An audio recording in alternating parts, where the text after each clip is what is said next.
నా ముందు ఇన్ని కాల్స్ పుస్తకాలు పెట్టిరు, కాల్స్ నిన్న కస్టడీలో పెట్టి ఈ నంబర్ ఎవరిది, ఈ నంబర్ ఎవరిది, ఈ నంబర్ ఎవరిది అని అంటే 10 టీవీ ఇన్పుట్ ఎడిటర్ కళ్యాణ్ గారిది. ఎందుకు చేస్తారు అంటే డిబేట్కి పిలవడానికి చేస్తారు.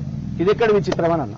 సూర్యనారాయణరావు గారి నంబర్ ఉన్నది, అరే నేను సాక్షి కోఆర్డినేటర్ డిబేట్కి పిలుస్తాడు. ఆంధ్రజ్యోతి ఈయనెవరు, రవికుమార్ ఎవరు అని అంటే మా ఆంధ్రజ్యోతి మా కంటోన్మెంట్ యొక్క ఇన్ఛార్జు.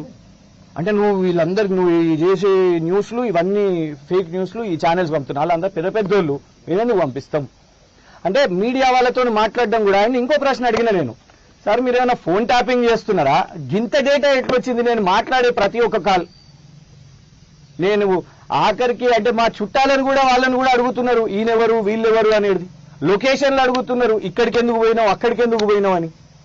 అంటే మొన్న హరీష్ రావు గారు అడిగినప్పుడు నాకు పెట్టిన డేటాతోనే అర్థమైపోయింది ఫోన్ ట్యాపింగ్లు, ఫోన్ హ్యాకింగ్లు, వైఫై హ్యాకింగ్లు చేస్తున్నారు అని. నిన్న కస్టడీలో అడిగిన ప్రతి ప్రశ్నతో నాకు అర్థమవుతున్నది రేవంత్ రెడ్డి గారు ప్రభుత్వం చేస్తున్నది ఇది అని.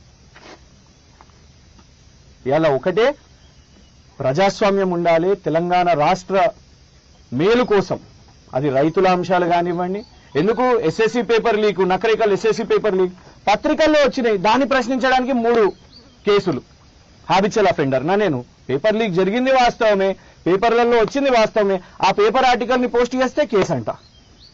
యూనివర్సిటీ ఆఫ్ హైదరాబాద్ లో చెట్లు నరికేసింది వాస్తవం కాదా, సుప్రీంకోర్టే ముట్టికాయలు కొట్టింది వాస్తవం కాదా, దాన్ని అడిగినందుకు 4 కేసులు అంట. దానికి నేను హ్యాబిచువల్ అఫెండర్ అంట.